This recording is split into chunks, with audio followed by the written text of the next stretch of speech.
Bienvenue dans votre espace d'échange, la voix de l'environnement face à Raoul. Ce jour, face à Raoul reçoit Monsieur Max Fontaine. Il est le ministre de l'Environnement et du Développement durable de la République de Madagascar. C'est comme ça s'est dit, Monsieur le ministre? Absolument. Alors, Monsieur le ministre, bienvenue face à Raoul. Alors, Monsieur le ministre, de façon globale, c'est quoi la politique environnementale de Madagascar? Écoutez, la politique environnementale de Madagascar, elle est centrale. Quand on sait que plus de 75% de la population habite en milieu rural, ça veut dire que 3/4 de la population dépend de ces ressources naturelles pour vivre au quotidien, ne serait-ce que pour le bois de chauffe, le bois de construction, l'alimentation, la pharmaceutique. Donc, la population dépend vraiment de notre environnement. Si nous n'avons pas de politique environnementale, c'est 75% de la population qui va en subir les conséquences. De plus, Madagascar est un pays avec une biodiversité incroyable. 5% de nos espèces nous trouvons 5% des espèces mondiales à Madagascar et 80% de nos espèces sont endémiques. Ça veut dire que nous les trouvons nulle part ailleurs. Ça nous donne un vrai avantage international et surtout ça montre l'importance que Madagascar a au niveau de l'environnement même mondial. Plus, Madagascar est aussi un pays qui subit de plein fouet les impacts du changement climatique. En 2021, l'ONU a déclaré que la famine que nous subissons dans le Grand Sud est la première famine due aux effets du changement climatique. Donc, nous devons avoir une politique d'adaptation très forte. Ça ne veut pas dire que nous n'avons pas de politique d'atténuation, au contraire, nous voulons répondre aux objectifs mondiaux sur le plan de l'atténuation, mais nous dirigeons la plupart de nos efforts au niveau de l'adaptation. Comment faire en sorte que nos agriculteurs, qui représentent la plus grande majorité de la population, s'adaptent aux effets du changement climatique? Comment faire en sorte que nos infrastructures s'adaptent aux effets du changement climatique? Nous avons vu au mois de janvier de cette année les impacts que les effets catastrophiques du changement climatique ont sur nos infrastructures. Par exemple, nous avons eu un cyclone Gaman qui a détruit la plupart des infrastructures du nord du pays, que ce soit les ponts, les routes, les maisons, mais surtout qui a détruit nos plantations, nos champs agricoles. Donc, notre politique environnementale, elle est clé, elle est au centre de la politique du développement du pays et le gouvernement, emmené par le président de la République, met tous les efforts en place pour qu'on puisse répondre à ces défis environnementaux, bien sûr aussi avec les partenaires locaux et internationaux, mais pilotés avant tout par le gouvernement. Vous l'avez tantôt énuméré, les impacts du changement climatique. Comment est-ce qu'on les mesure concrètement sur le quotidien des populations?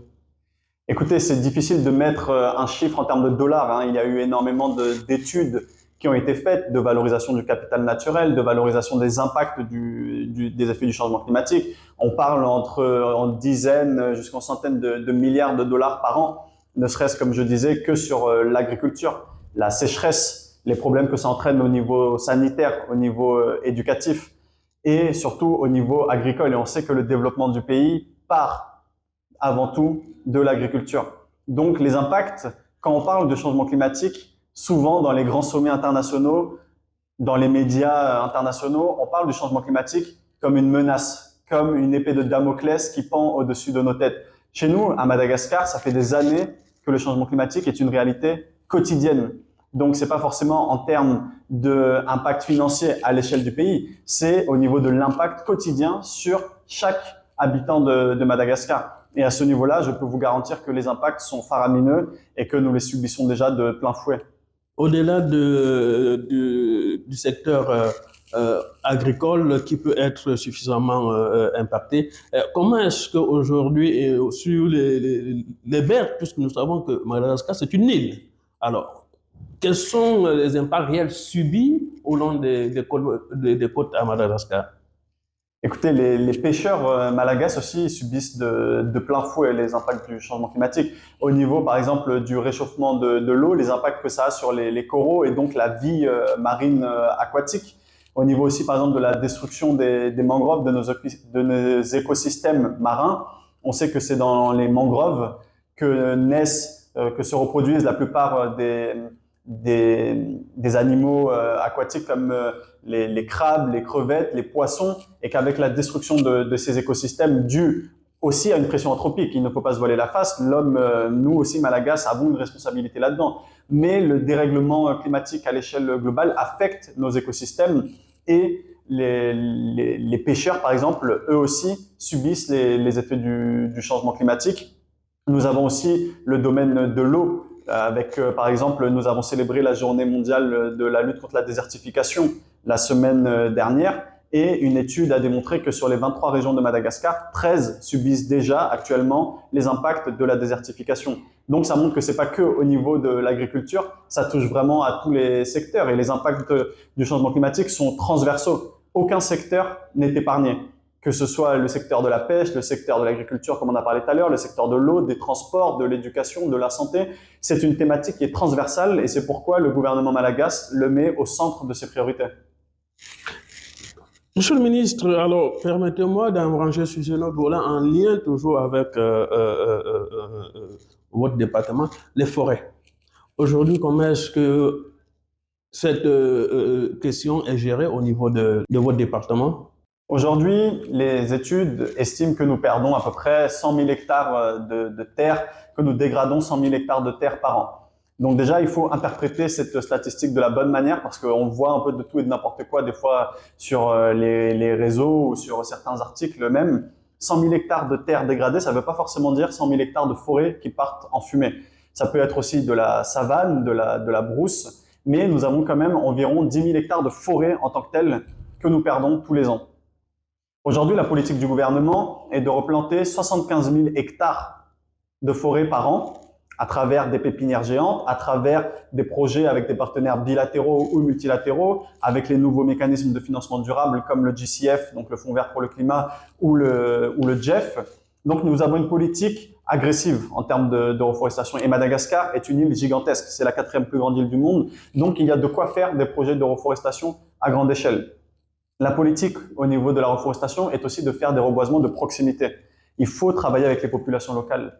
Il faut que les reboisements que nous entreprenons bénéficient avant tout aux populations qui habitent autour de ces aires protégées, qui habitent autour de ces projets de reboisement. En parlant des aires protégées, nous sommes en train actuellement de définir notre nouveau contrat de délégation de gestion des aires protégées pour pouvoir permettre aux gestionnaires d'attirer plus facilement des investissements, mais aussi pour que le gouvernement puisse mieux coordonner l'action de tous les gestionnaires des aires protégées. Nous avons à peu près 150 aires protégées aujourd'hui à Madagascar actuellement, mais nous voulons agrandir cette superficie, nous voulons augmenter le nombre d'aires protégées parce que Madagascar, nous nous sommes aussi engagés dans des partenariats internationaux comme la promesse de Sydney, comme le 30 by 30, donc 30% des eaux considérées comme aires protégées d'ici 2030, le triplement des espaces des aires protégées. Donc nous avons une politique qui est claire, c'est d'augmenter nos superficies de zones protégées, mais sans mettre forcément ces aires sous cloche. On ne peut pas protéger ces aires, ces forêts, en privant l'humain d'y avoir accès. Au contraire, notre politique, c'est de créer de la vie dedans, de créer des activités afin de développer les populations qui y habitent et de cette manière diminuer la pression sur les forêts primaires, sur le peu de forêts primaires qu'il nous reste. Comment les protéger? Ça, c'est la priorité. Comment est-ce que, Monsieur le ministre, on concilie les objectifs en lien avec le reboisement et les communautés et la vie des communautés, justement, qui de plus en plus sont préoccupées par la recherche du travail tourné vers le secteur agricole. Comment réussit-on justement à les amener à s'aligner sur une politique respectueuse de zéro déforestation? Écoutez, c'est une très bonne question et c'est l'enjeu principal. Aujourd'hui, la principale source de déforestation, c'est la pauvreté. La population malagasy n'est pas pyromane. Quand on utilise du bois, c'est pour combler des besoins. J'exclus de cette phrase, bien sûr, les bois précieux, qui là sont plutôt alimentés par des trafics véreux, mais la consommation de bois ordinaire, c'est pour répondre aux besoins quotidiens. Comme je l'expliquais tout à l'heure, le bois d'énergie, le bois de construction, l'alimentation. Aujourd'hui, les projets de reforestation doivent répondre aux besoins de ces populations locales. L'agroforesterie est un excellent modèle parce que nous restaurons nos terres, nous replantons des forêts, mais des forêts à vocation de production. Ce sont des forêts qui produisent de la nourriture pour l'humain, ce sont des forêts qui produisent du bois d'énergie, ce sont des forêts qui produisent des espèces fourragères pour le bétail. Donc, nous pouvons développer une économie verte autour de ces forêts. Et c'est comme ça que les populations vont aussi adhérer à ces projets, parce que les projets sont designés non pas en collaboration avec les populations, les projets sont conçus autour des besoins des populations. Monsieur le ministre, nous sommes ici à Dar es Salaam où vous assistez à la 8e réunion annuelle de partenariat de l'initiative de restauration des paysages forestiers africains. Alors, quel est l'intérêt pour vous d'être à cet événement? Madagascar, depuis 2015, a participé à chaque assemblée annuelle des partenaires. Donc ça montre déjà notre intérêt qui ne date pas d'aujourd'hui pour cette initiative. Nous sommes engagés dans la FR100 à reboiser 4 millions d'hectares d'ici 2030, à restaurer 4 millions d'hectares de terres dégradées plutôt d'ici 2030. En 2019, lors de notre dernière évaluation, nous étions à 1,5 million d'hectares. Nous sommes actuellement en train de faire la nouvelle actualisation de cette donnée. C'est important parce que l'Assemblée des partenaires, c'est là où on explique les choses qui se passent bien, mais on peut aussi rectifier le tir sur des choses qu'on doit améliorer. Ça montre les résultats que nous avons effectués, les projets qui sont en cours, rassurer les partenaires sur notre motivation, sur la réalisation aussi de nos actions et aussi se projeter sur l'avenir, il ne reste plus que 6 ans pour atteindre cet objectif que tous les pays africains ont pris ensemble, cet objectif commun de restaurer 100 millions d'hectares de terres dégradées d'ici 2030. Donc c'est important de se voir tous les ans pour faire le point sur cet engagement commun. Et c'est important aussi pour Madagascar parce que à travers cette initiative, nous avons déjà obtenu des résultats concrets. J'ai présenté tout à l'heure, par exemple, une initiative personnelle que j'avais eue avec la FR100 avant d'être nommé à ce titre de ministre. Et je sais trop bien que l'initiative AFR100 a des impacts concrets sur le terrain, aide réellement les populations locales. Donc Madagascar, quand il y a quelque chose qui marche, nous voulons le pousser, nous voulons en faire partie et nous voulons aussi être un leader de cette initiative. Donc, vous pensez que la restauration est une solution justement pour répondre efficacement à toutes ces questions en lien avec la dégradation, le réchauffement climatique et autres? La restauration est une solution à la fois d'atténuation et d'adaptation. Il faut savoir qu'aujourd'hui, il ne reste plus que 8 pays sur Terre qui séquestrent plus de carbone qu'ils n'en émettent, et Madagascar en fait partie. Donc Madagascar est un pays solution en termes d'atténuation des effets du changement climatique. Nous voulons contribuer aux efforts globaux dans l'objectif de limiter le changement climatique à 1,5 degré d'ici 2100, mais la restauration est aussi une solution d'adaptation. Comme je l'ai expliqué tout à l'heure, la restauration nous permet de développer des filières agricoles, des chaînes de valeur inclusives, durables et vertes qui bénéficient à la plus grande partie de la population. Donc pour nous, la restauration n'est pas qu'une affaire de reboisement, c'est une affaire de politique de développement du pays. C'est une politique, c'est une vision de développement du pays sur le long terme. Et nous savons que si nous continuons sur ce chemin, c'est le bon pilier pour développer l'ensemble de la population malgache. Comme je l'ai dit, la plus grande partie de la population est rurale, la plus grande partie de la population dépend de l'agriculture et la restauration permet de protéger les bassins versants de l'érosion des sols, ça permet de garantir nos sources d'approvisionnement en eau, ça permet de nourrir notre population qui est le plus grand objectif de notre président de la République. Donc la restauration pour nous est une solution à la fois d'adaptation et d'atténuation. Monsieur le ministre, mais ne pensez-vous pas que les ambitions de reboisement qui sont fixées par les pays, ainsi que la vôtre, sont assez irréalistes? Moi, je vous dirais qu'au contraire, on manque encore d'ambition. Il faut qu'on accélère le rythme, il faut qu'on réalise des projets concrets sur le terrain. Et Madagascar, de notre côté, on ne compte pas rester à ces ambitions-là. Aujourd'hui, l'ambition, c'est de planter 75 000 hectares par an. Je peux vous garantir que nous sommes capables de faire plus et que nous allons faire plus. Nous sommes en train d'évaluer, par exemple, les nouvelles stratégies de financement parce que une stratégie, une vision, c'est bien, mais il faut savoir la financer. Et nous avons beaucoup d'outils aujourd'hui à notre disposition pour augmenter cette ambition. que ce soit avec les bailleurs traditionnels, qu'ils soient bilatéraux ou multilatéraux, ou avec d'autres nouveaux mécanismes de financement durable, comme le crédit carbone, ou avec les nouveaux pactes internationaux, comme le Fonds vert climat ou le Fonds mondial pour l'environnement. Les questions justement de financement pour implémenter ces politiques sont assez difficilement mobilisables, Monsieur le ministre. Écoutez, cette question, elle est à double tranchant, parce que à l'échelle globale, les pays considérés comme riches se sont engagés durant les COP, les conférences des parties, sur certains montants qu'on allait allouer pour compenser les impacts du changement climatique sur les pays qui le subissent les plus les conséquences, mais qui ont contribué le moins aux causes du changement climatique. Aujourd'hui, on n'atteint pas encore les résultats concrets de ces engagements internationaux dans les sommets tels que la COP sur le changement climatique. Par contre, il y a déjà des financements qui sont mobilisables et les pays africains, notamment, ont du mal à engager déjà l'entièreté de la somme qui est à notre disposition. Donc, de notre côté aussi, nous devons faire l'effort de pouvoir designer et concevoir plus de projets pour déjà optimiser la manne financière qui est à notre disposition. Donc, il faut plus de fonds, mais il faut aussi plus de projets pour utiliser ces fonds de manière efficace et efficiente. Monsieur le ministre, la 9e réunion annuelle du partenariat de l'initiative de restauration des paysages forestiers africains va se tenir et annoncer se tenir à Madagascar pour 2025. Alors, comment est-ce qu'on y va? Écoutez, c'est une grande fierté et un honneur pour Madagascar d'accueillir la 9e assemblée annuelle des partenaires. On a expliqué tout à l'heure que le président de la République met cet effort pour qu'on pose Madagascar non plus en tant que victime, mais en tant que pays solution.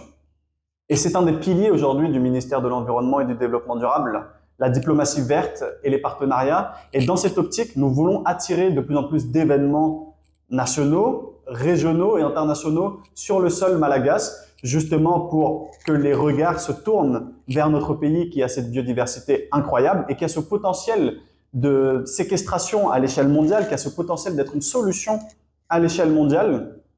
Et c'est ainsi que nous nous sommes présentés candidats pour accueillir cette 9e assemblée annuelle. Nous allons la tenir à Antananarive et nous espérons que cette assemblée va être un franc succès parce que Madagascar a vraiment tous les atouts pour être un leader, pour être un pilier dans cette initiative AFR100. Nous voulons montrer que nous sommes pleinement partie de cette initiative continentale, mais surtout que nous sommes capables de tirer le reste de nos confrères vers le haut et que nous avons des projets, nous voulons mettre en valeur nos projets, montrer que nous sommes prêts à accueillir encore plus de projets. Et ce n'est pas le seul sommet international que nous comptons accueillir d'ici 2025.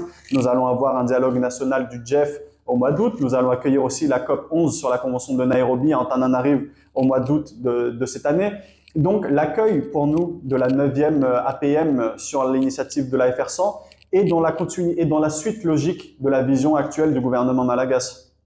Monsieur le ministre, je voudrais que nous revenions sur les questions en lien avec la conservation, la lutte anti-braconnage, tout en sachant que les populations ont toujours tendance à mettre un peu de pression sur les ressources halieutiques.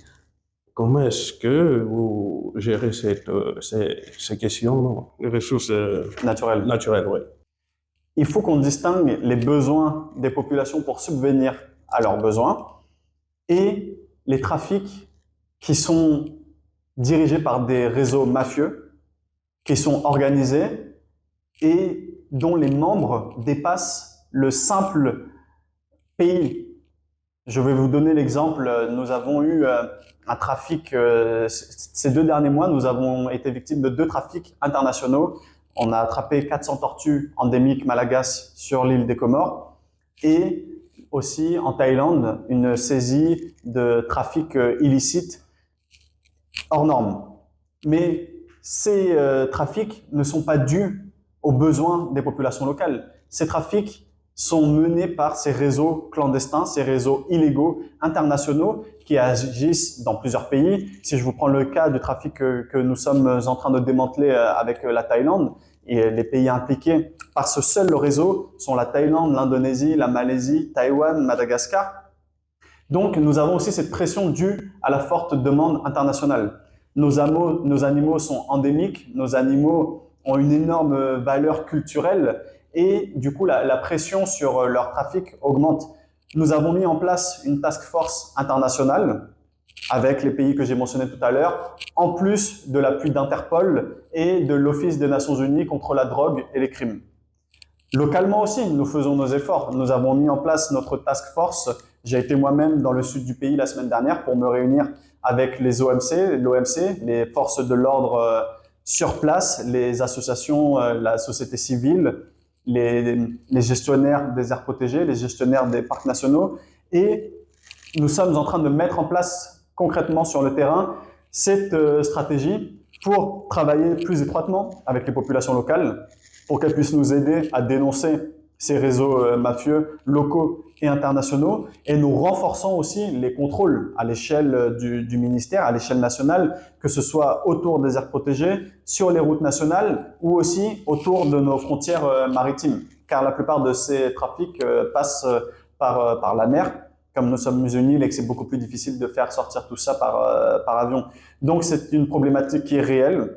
C'est une menace que nous subissons au quotidien, mais nous ne restons pas les bras croisés. C'est aussi pour ça que nous avons réformé le code des aires protégées, que nous avons réformé les contrats avec les délégataires des aires protégées, de la gestion des aires protégées, et que nous sommes en train d'acquérir aussi du matériel technologique qui peut nous aider à lutter face à ces trafics, ne serait-ce que les drones qui nous permettent de mieux cartographier nos aires protégées, qui nous permettent de faire de la répression aussi. J'ai déjà vu de mes propres yeux des images de drones où on poursuit des trafiquants dans la forêt.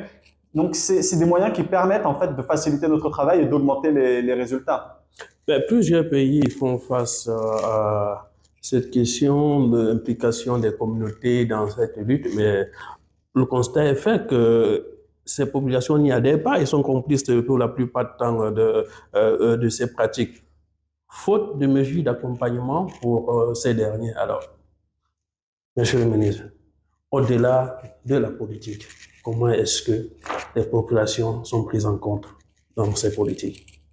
Écoutez, quand on parle d'un pays avec 30 millions d'habitants, si on veut avoir un impact à l'échelle du pays, ça doit partir de la politique. Il faut qu'on ait un impact macroéconomique. Ça ne peut pas être que des actions ciblées. Ça doit être des actions de développement et aussi au niveau légal. Je vous donne un exemple. Quand on a réformé les contrats avec les gestionnaires des aires protégées, le plus gros changement qu'on a amené par rapport aux contrats qui ont été signés il y a plus de 10 ans, c'est l'implication des populations locales dans la gestion des aires protégées. Toutes ces ONG, qu'elles soient étatiques ou non, qui gèrent nos parcs nationaux, qui gèrent les aires protégées, elles reçoivent des moyens conséquents pour gérer ces aires protégées. L'État malagasy est très chérit ces aires protégées, donc on ne les délègue pas à n'importe qui et on ne les délègue pas sans but de résultat, sans obligation de résultat. Donc, ces ONG, ces organisations qui gèrent les aires protégées, nous leur faisons confiance, mais en échange, il faut qu'il y ait du résultat. Comment on s'assure qu'il y ait du résultat? On veut que les populations locales soient les premières à bénéficier.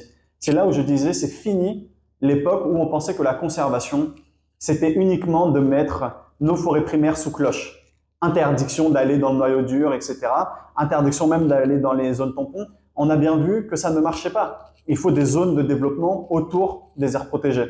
Et c'est le principal changement qu'on a mis dans les contrats, c'est quel est votre indicateur d'impact au niveau social à la fin de l'année, comment vous allez montrer que vous avez développé les populations qui habitent autour de ces aires protégées. Deuxième exemple, nous avons un décret qui régit la mise en conformité des investissements avec l'environnement. Ça s'appelle le décret Messier, M-E-C-I-E, mise en conformité des investissements avec l'environnement. Tout grand projet qui aura un impact sur l'environnement, ou même pas forcément un grand projet, mais ça peut être des projets industriels à petite ou grande échelle, des projets miniers, des projets qui ont un impact sur les ressources naturelles, doivent faire une étude d'impact environnemental. Après cette étude d'impact environnemental, l'Office national de l'environnement donne un permis environnemental pour que l'entreprise, pour que le projet puisse aller de l'avant. Nous avons réformé, nous avons lancé la réforme, en tout cas officiellement, de ce décret Messier, qui va devoir se terminer avant le mois de novembre de 2024. Le principal changement, déjà, dans le nom. Si avant, ça s'appelait Messier, aujourd'hui, ça va s'appeler Messiès. Mise en conformité avec des investissements avec l'environnement et le social. Parce qu'on sait que si on veut que ces projets respectent l'environnement, il faut aussi qu'ils respectent l'humain. On ne peut pas dissocier l'écologie de l'humain. Aujourd'hui, même en tant que ministre de l'Environnement et du Développement durable, je peux dire aisément que pour moi, le développement de la population va de même pair avec la préservation de l'environnement. On ne peut pas dissocier ces deux composantes. Et pour sortir, Monsieur le ministre, on observe de plus en plus la création des aires protégées qui se multiplient dans les pays, mais qui sont également source de conflits, justement, aussi avec les communautés. Alors, comment est-ce que, justement, vous avez parlé de ne pas mettre des aires protégées sous cloche et autres, tout ça, mais sur un plan de gouvernance. Est-ce que tous ces aires protégées qui se multiplient ne sont pas un frein également pour les actions des communautés dans leur environnement? On ne crée pas des aires protégées comme on va acheter du pain à la boulangerie tous les matins. C'est pas une action qui est anodine et on ne classe pas n'importe quel territoire en aire protégée. Il y a des conditions et il y a différentes catégories d'aires protégées.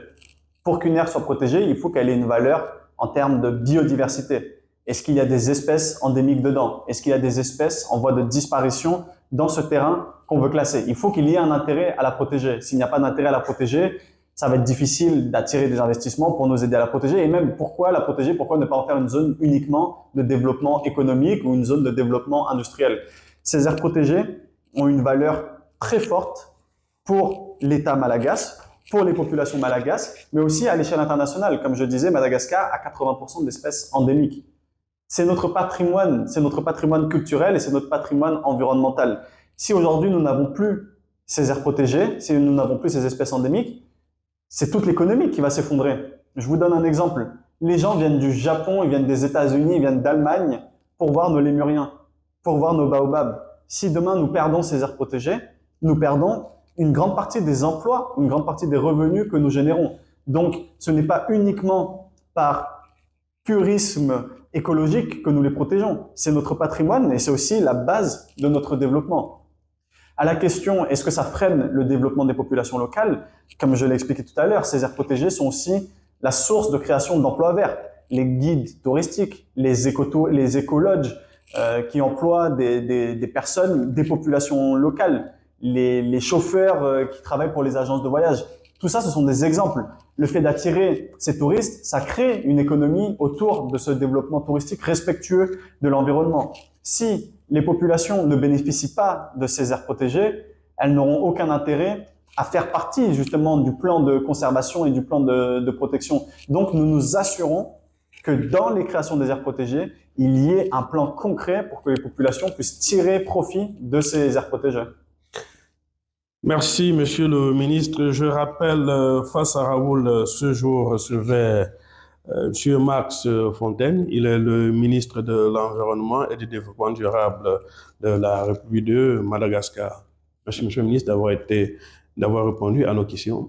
Merci, Monsieur Raoul. C'était un plaisir d'avoir fait face à vous. Merci.